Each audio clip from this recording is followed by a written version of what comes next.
आज हम और ईटीई लैब का फर्स्ट एक्सपेरिमेंट करेंगे। आइए अब इसका ऑब्जेक्ट पढ़ते हैं। To measure power and calculate power factor in a single phase AC circuit by ammeter, voltmeter and wattmeter. इस एक्सपेरिमेंट में हम इन साधनों को उपयोग में लाएंगे: DPST switch, ammeter, voltmeter, wattmeter, variable resistive load, variable inductive load और कनेक्टिंग वायर्स। स्क्रीन पर आपके सामने इस एक्सपेरिमेंट का सर्किट डायग्राम प्रदर्शित किया जा रहा है। हम विद्युत ऊर्जा के उपयोग में इन तीन तरीके के इलेक्ट्रिकल लोड्स के कॉम्बिनेशंस को उपयोग में लाते हैं। आइए अब हम कुछ चीजों को दोहरा लेते हैं। किसी सर्किट में रेजिस्टेंस को हम इस प्रकार के सिंबल से रिप्रेजेंट करते हैं और रेजिस्टेंस के अंदर वोल्टेज और करंट एक ही फेस में होते हैं, यानी इनके बीच में जो एंगल होता है वो 0 डिग्री होता है। तो cos 0 1 होता है।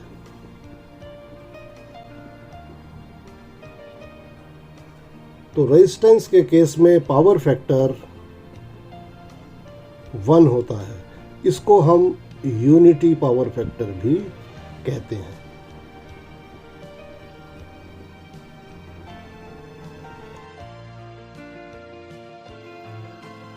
क्या आप घरों में यूज होने वाले कोई प्योर रेजिस्टिव लोड के नाम बता सकते हैं?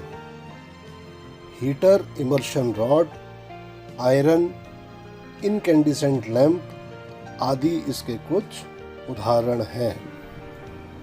अब देखिए, यह जो सिंबल है यह इंडक्टेंस का है और इसे कैपिटल L से प्रदर्शित किया जाता है।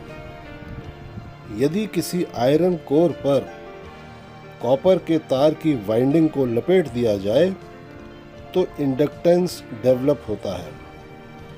इंडक्टेंस में करंट I वोल्टेज से किसी फाई एंगल से लैग करती है, यानी पीछे रहती है, जिससे इंडक्टेंस के कारण सर्किट में लैगिंग पावर फैक्टर इंट्रोड्यूस होता है। इंडक्टेंस के कुछ उदाहरण इलेक्ट्रिक मोटर्स, ट्रांसफार्मर्स आदि हैं। कैपेसिटेंस में करंट वोल्टेज से किसी एंगल पर लीड करती है, इसलिए कैपेसिटेंस के केस में लीडिंग पावर फैक्टर होता है। और कैपेसिटर्स का उपयोग हम पावर फैक्टर करेक्शंस में करते हैं। देखिए, ये एक डिवाइस है जो सिंगल पोल की है। ये सिंगल पोल का एक स्विच आप देख रहे हैं। ये इसकी थ्रो है, यानी जब इसको सर्किट को जोड़ना होगा तो ये जो थ्रो है इससे टच कर जाएगी और इसकी ये पोजीशन हो जाएगी तो सर्किट जुड़ जाएगा। और जब ये इस पोजीशन पे होगा तो यहाँ पर सर्किट ब्रेक होगा, यानी कि सप्लाई आगे नहीं जाएगी। और ये इसकी थ्रो है, तो इसको हम single pole single throw switch बोल सकते हैं। सिंगल पोल और सिंगल थ्रो, SPST स्विच। अब अगर 2 पोल हो हमारे पास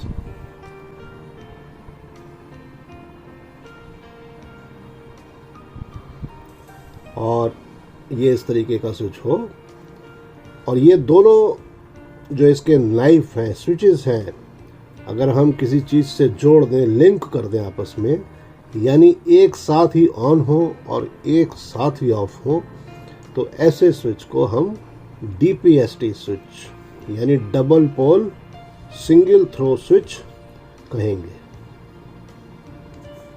जैसे सिंगल फेस अगर सप्लाई है तो अगर ये फेस होगा तो दूसरा न्यूट्रल होगा। DC के केस में पॉजिटिव और नेगेटिव हो सकता है। इसी तरह से अगर एक पोल हम और बढ़ा दें, यानी ट्रिपल पोल हो जाए, तो ये जो स्विच अब आपके सामने नया बना, ये TPST होगा, triple pole single throw switch. ये स्विच 3 फेस सप्लाई में यूज किए जाते हैं। आपको नोटेशंस मालूम है, जैसे RYB, तो ये 3 फेसेस के RYB नोटेशंस है, तो ये स्विच TPST स्विच कहलाएगा।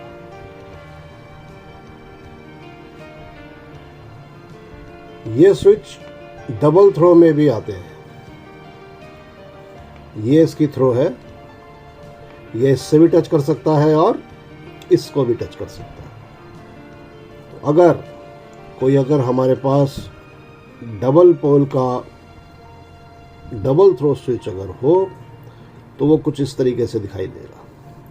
यानी कि वो एक बार अगर हम इधर जोड़ दें, मान लीजिए इस तरफ जनरेटर की सप्लाई है और इस तरफ हमारे पास हाइडल की सप्लाई है, तो इस स्विच को हम इधर भी जोड़ सकते हैं जनरेटर के केस में, और हाइडल की तरफ जोड़ सकते हैं।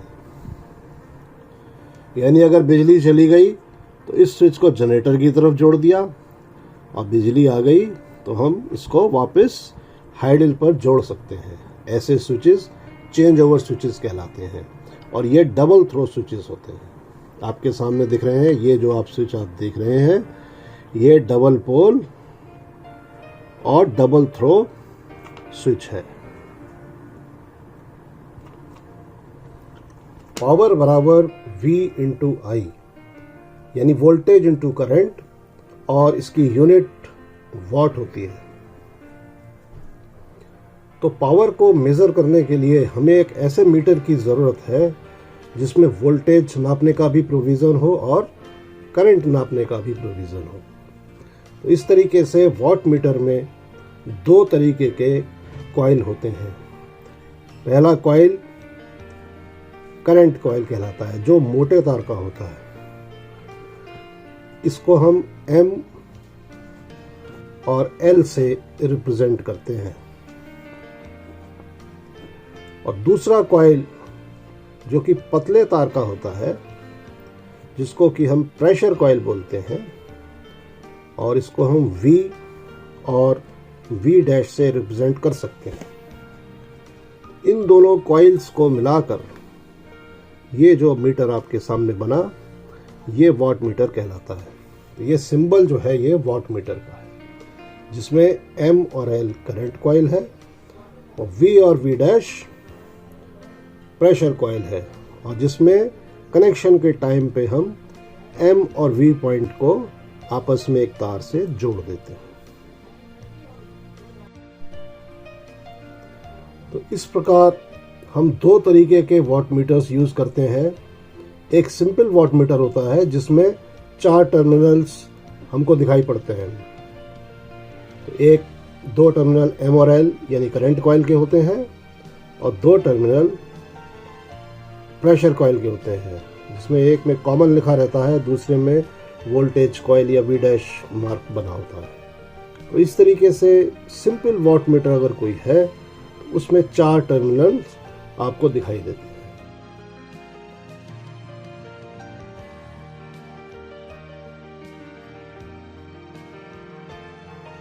इस एक्सपेरिमेंट में हम रेंज एक्सटेंशन फैसिलिटी वाले वॉट मीटर को प्रयोग में लाएंगे।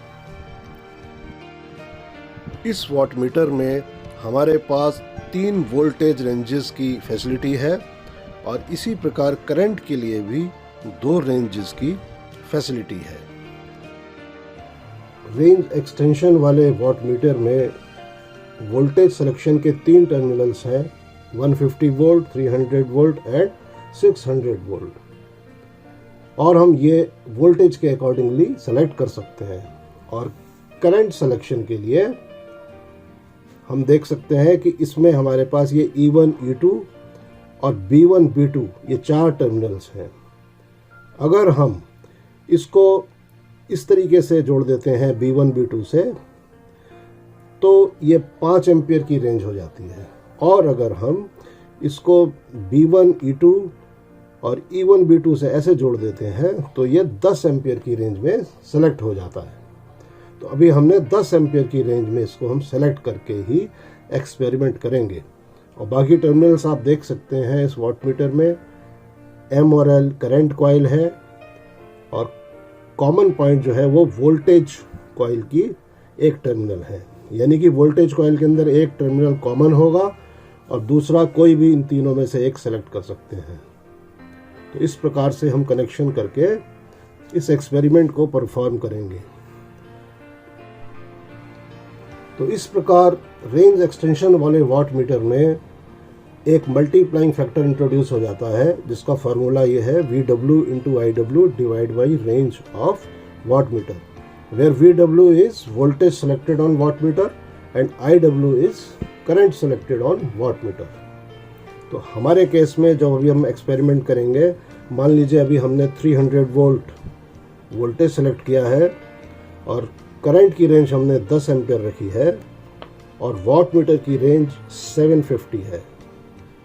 तो इसका मल्टीप्लाइंग फैक्टर क्या होगा आप इससे निकाल सकते हैं। तो इसका मल्टीप्लाइंग फैक्टर 4 आ जाएगा। तो यानी जो भी रीडिंग वॉटमीटर स्केल पर शो करेगा उसमें हम 4 से मल्टीप्लाई करेंगे, तभी वो रीडिंग ठीक मानी जाएगी। तो इस सर्किट के अंदर जो इक्विपमेंट्स हम लोग यूज़ करेंगे, उसमें सबसे पहले जो आप डिवाइस देख रहे हैं, ये देखिए आपके सामने है, ये एक DPST स्विच है, double pole single throw switch. इसमें यहाँ पर इनपुट आएगा और यहाँ से आउटपुट निकलेगा, और आउटपुट तब निकलेगा जब इस स्विच को आप इस तरीके से ऑन करेंगे। ये इसकी थ्रो कहलाएगी। इसके बाद हम इस एक्सपेरिमेंट में एक वोल्ट मीटर यूज़ करेंगे। और देखिए आप गौर से, ये जो वोल्ट मीटर हम यूज़ करेंगे, इसमें ये मूविंग आयरन इंस्ट्रूमेंट का सिंबल दिख रहा है, और बगल में जो निशान है वो AC का शो हो रहा है, AC का सिंबल बना हुआ है। और इस मीटर की रेंज 0 to 250 वोल्ट है। और इसके बाद जो हम इस सर्किट में अमीटर यूज़ करने वाले हैं, वो भी एक मूविंग आयरन इंस्ट्रूमेंट है, और आप देख सकते हैं कि इसके अंदर भी सिंबल बने हुए हैं, मूविंग आयरन का भी और AC के लिए। इसकी रेंज 0 to 6 एम्पियर है, और आप देख सकते हैं कि इसमें 1 से 2 के बीच में 10 डिवीज़न है। तो यानी कि एक डिवीज़न 0.1 पड़ेगा। इसको आपको याद रखना है। तो देखिए ये जो लोड आपके सामने है, ये एक इंडक्टेंस है। देखिए यहाँ पर ये एक आयरन कोर है, और उसके अंदर ये एक और आयरन कोर है, जो कि इस व्हील से इसमें इस कोर के अंदर या बाहर निकल सकती है, जिससे कि इंडक्टेंस सर्किट में वेरी हो जाता है। देखिए मैं ये घुमा रहा हूँ और ये चीज़ बाहर निकल रही है। आप यहाँ गौर से देखें तो देखिए ये आउट हो रहा है, यानी इंडक्टेंस वेरी होता है। और ये जो आप देख रहे हैं ये वाइंडिंग है, इस वाइंडिंग के अंदर ये आयरन कोर है। तो यानी इस वाइंडिंग के अंदर ये आयरन कोर मूव करती है तो इंडक्टेंस वेरी होता है। तो ये इसका इंडक्टर है। इसके 2 टर्मिनल हैं, देखिए एक टर्मिनल ये है और एक टर्मिनल ये है। दूसरी चीज़ जो हम यूज़ करने वाले हैं वो ये एक रजिस्टिव ट्रॉली है, और इस पर लिखा हुआ है कि ईच स्विच 0.5 किलोवाट का है। यानी जब भी आप एक स्विच ऑन कर देते हैं तो यानी कि 500 वाट का लोड इस पर ऑन हो जाता है। और ये प्योर रेजिस्टेंस है। आप देखें इसके अंदर ये इस तरीके से पोर्सलिन के ऊपर रेजिस्टिव वायर लिपटा हुआ है और हर एक जितने भी आप इसमें देख रहे हैं एक जो सेट है वो 500 वाट का है। तो ये हमारा रेजिस्टिव ट्रॉली है और ये इसके टर्मिनल्स हैं दोनों, जो कि हम कनेक्ट करेंगे। अब हम इस एक्सपेरिमेंट का सर्किट डायग्राम बनाते हैं। ये DPST स्विच है और पहले सीरीज सर्किट लगाते हैं।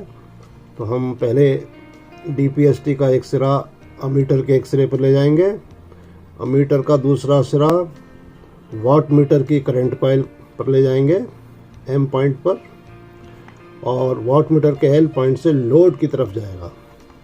लोड हमारे पास एक वेरिएबल रेजिस्टेंस है और उसके बाद रेजिस्टेंस का दूसरा सिरा इंडक्टेंस के पहले सिरे पर जोड़ दिया जाएगा और ये इंडक्टेंस भी वेरिएबल है और इंडक्टेंस का दूसरा सिरा जो दूसरी पोलैरिटी है हमारी सप्लाई की यानी कि न्यूट्रल पर जोड़ दिया जाएगा।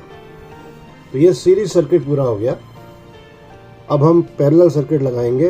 तो पैरेलल सर्किट में पहले वाट मीटर का प्रेशर कॉइल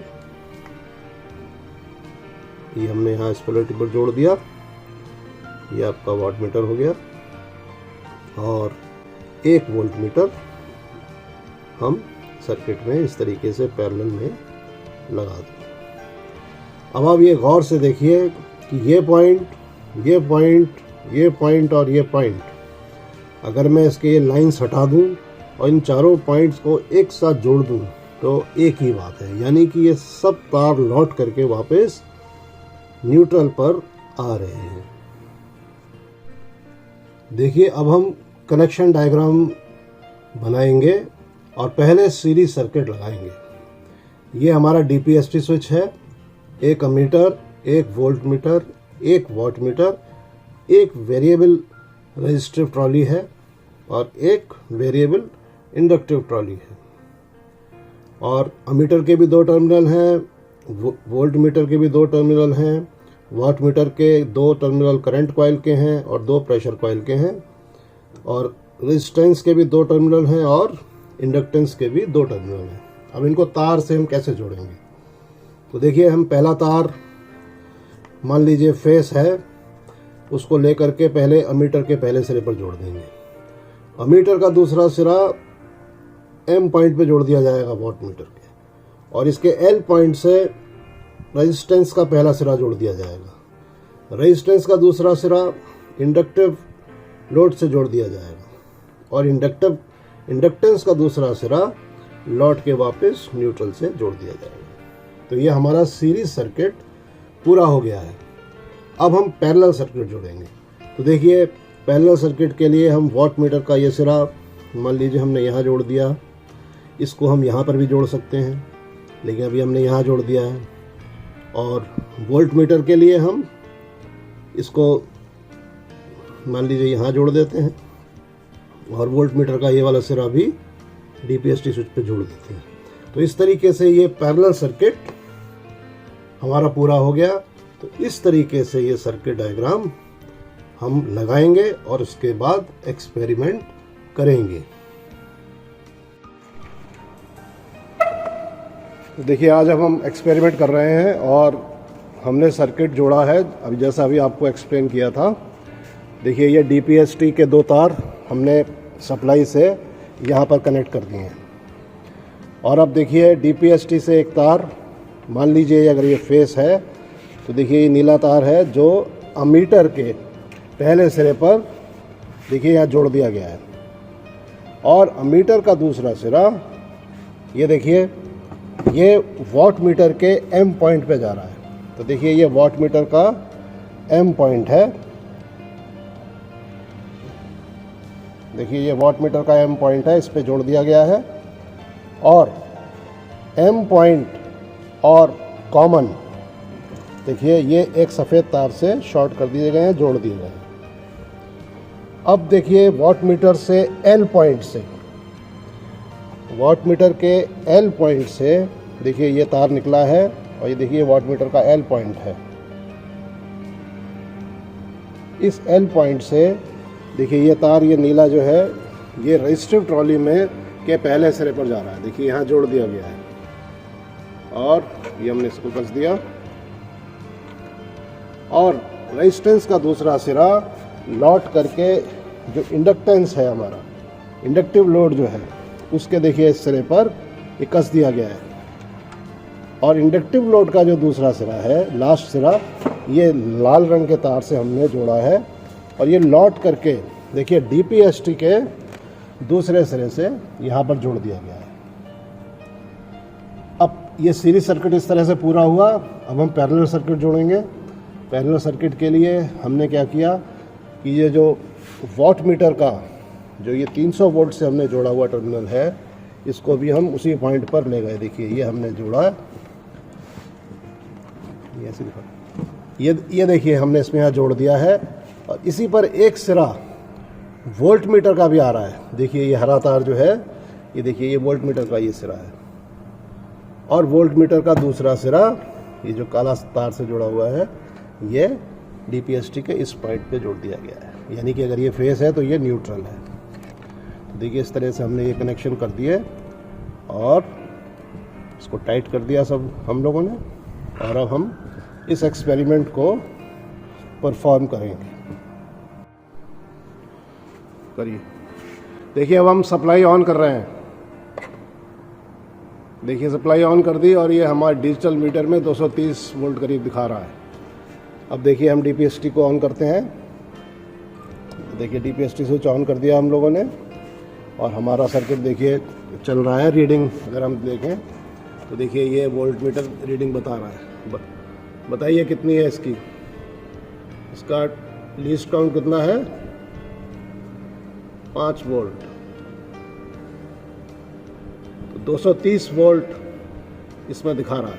तो देखिए हम रीडिंग नोट कर रहे हैं अब। 230 वोल्ट और करंट की देखिए, करंट कितनी है, करंट है 2.2 एम्पियर। इसमें जो एक इसका लीस्ट काउंट अमीटर का 0.1 है। देखिए 2 से 3 के बीच में 10 खाने हैं तो 0.1 हो गए, तो 2.2 एम्पियर। तो हम लिख लेते हैं दोबारा से 2.2 एम्पियर। और अब देखिए वाट मीटर में रीडिंग देखिए। तो वाट मीटर में इस समय कितनी आ रही है बताइए। वाट मीटर का लीस्ट काउंट कितना है, देखिए एक खाना 10 वाट बताता है। तो देखिए ये 50 वाट, 100 वाट, 150 वाट।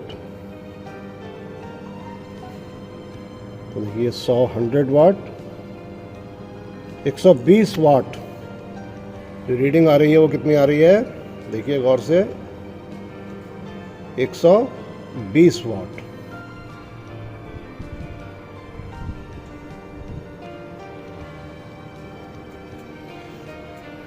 अब देखिए अभी हमारा ये इस पर एक स्विच ऑन है और अब हम सेकंड रीडिंग के लिए इंडक्टेंस को वेरी करेंगे।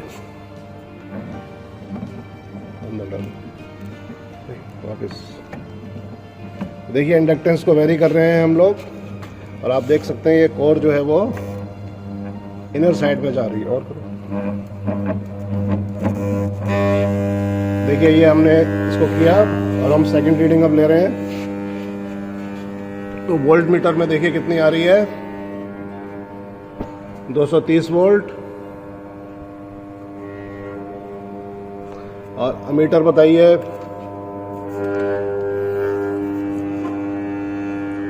1.9 एम्पियर।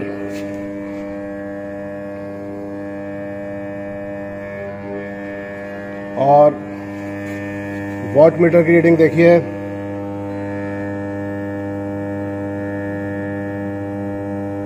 90 वॉट्स। वॉट मीटर की रीडिंग 90 वॉट्स। अब हम रेजिस्टेंस का भी एक ट्रॉली लोड बढ़ा देते हैं। देखिए अभी हमने बढ़ा दिया और रीडिंग देखिए,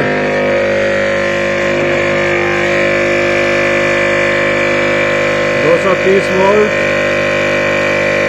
और करंट बस देखिए ये 2.4 एमीटर की रीडिंग आ रही है। और पावर देखिए,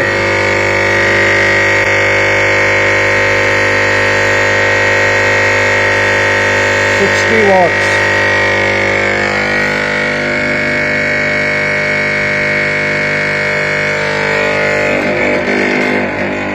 अब हम एक्सपेरिमेंट हो गया है, अब हम पावर ऑफ कर रहे हैं।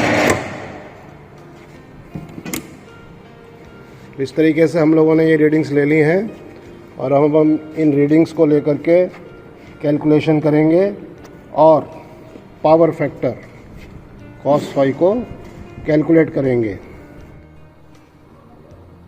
देखिए ये जो रीडिंग्स हमने निकाली थी इनको हम कैलकुलेट करेंगे। फार्मूला हमारा P बराबर VI cos फाई से, तो cos फाई बराबर P ओवर VI होगा। पावर को हम मल्टीप्लाइंग फैक्टर से मल्टीप्लाई करेंगे, जो कि हमने पहले ही कैलकुलेट किया था, जिसकी की वैल्यू 4 आई थी। तो 120 वाट और 90 वाट और 60 वाट को हम लोग 4 से गुणा कर लेंगे, जो इस तरीके से आ जाएगा 480 वाट्स, 360 वाट्स एंड 240 वाट्स। इनको हम वोल्टेज और करंट से गुणा करके कैलकुलेट करेंगे तो हमारा पावर फैक्टर पहली रीडिंग में 0.94 आता है, दूसरी में 0.82 आ रहा है और तीसरी रीडिंग में 0.43 आ रहा है। और ये तीनों पावर फैक्टर्स लैगिंग हो गए क्योंकि हमारा लोड RL लोड है, यानी उसमें इंडक्टेंस है। Thank you.